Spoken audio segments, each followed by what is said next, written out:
Assalamualaikum warahmatullahi wabarakatuh. Jumpa lagi di channel Belajar dari Sejarah. Pada kesempatan kali ini, saya akan menyampaikan materi tentang kerajaan-kerajaan Islam di Nusantara, yaitu yang ada di Pulau Sumatera dan sekitarnya. Kerajaan-kerajaan Islam di Nusantara atau di Indonesia berjaya berlangsung antara abad ke-12 sampai abad ke-16. Berkembangnya kerajaan-kerajaan tersebut karena maraknya lalu lintas perdagangan, terutama dari para pedagang Islam yang dari Arab, dari Persia, dari India, dan Cina atau Tiongkok. Sampai abad ke-16 seiring masuknya bangsa Eropa ke Nusantara. Adapun kerajaan-kerajaan Islam di Nusantara tersebut menyebar di hampir pulau-pulau, terutama pulau-pulau besar yang ada di Nusantara seperti Sumatera, Jawa, Kalimantan, Sulawesi maupun ke Kepulauan Maluku. Pada kesempatan kali ini kita akan membahas Kesultanan Samudra Pasai.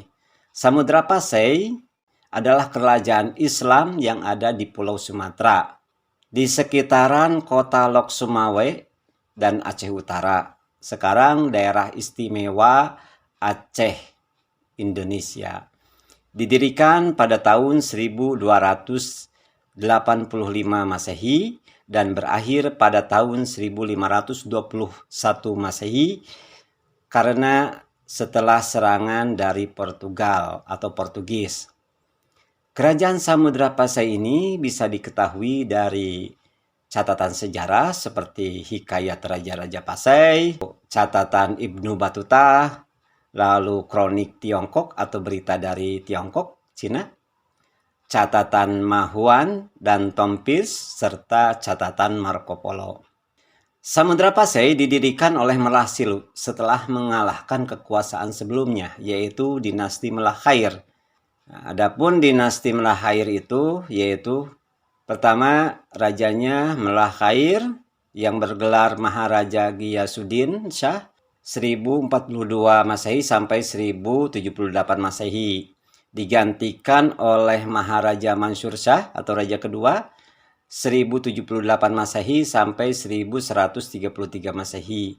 Kemudian digantikan lagi Merahnu yang bergelar Maharaja Nuruddin yang berkuasa 1155 Masehi sampai 1210 Masehi. Setelah Maharaja Nuruddin atau Merahnu meninggal karena tidak memiliki keturunan, maka kerajaan tersebut menjadi kacau karena perebutan kekuasaan. Merah Silu menggantikan Sultan Malik An-Nasir yang meninggal pada tahun 696 Hijriah atau 1267 Masehi.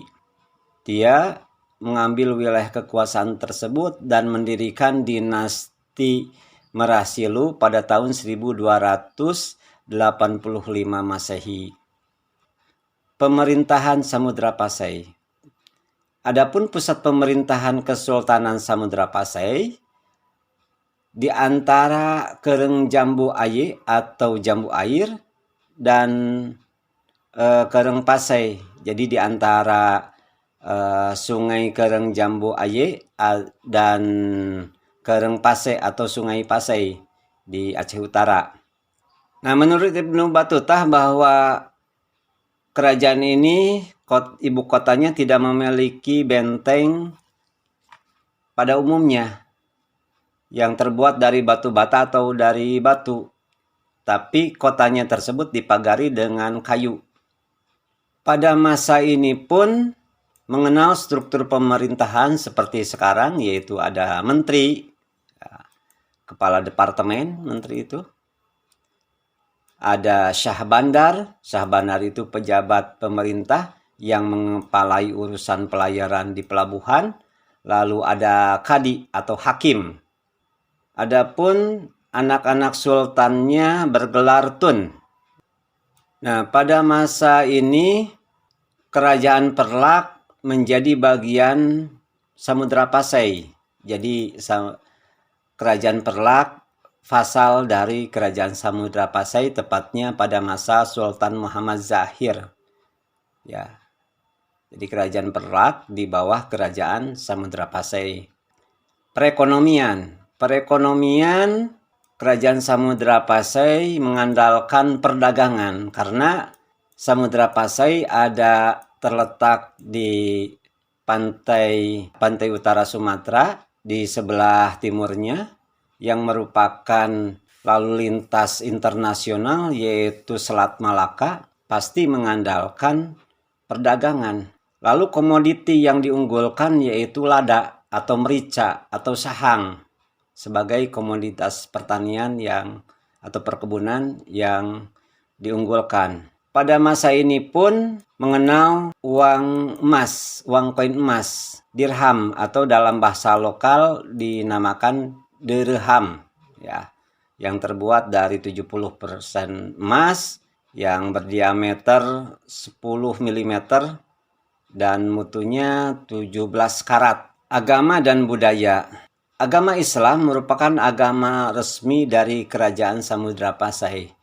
Namun, pengaruh Hindu dan Buddha masih melekat pada kehidupan masyarakat. Seperti pada Indonesia sekarang, adanya acara kelahiran, kematian. Nah, itu dipengaruhi, terutama di Jawa, masih dipengaruhi oleh adat istiadat Hindu dan Buddha. Nah, pada masa ini pun sama.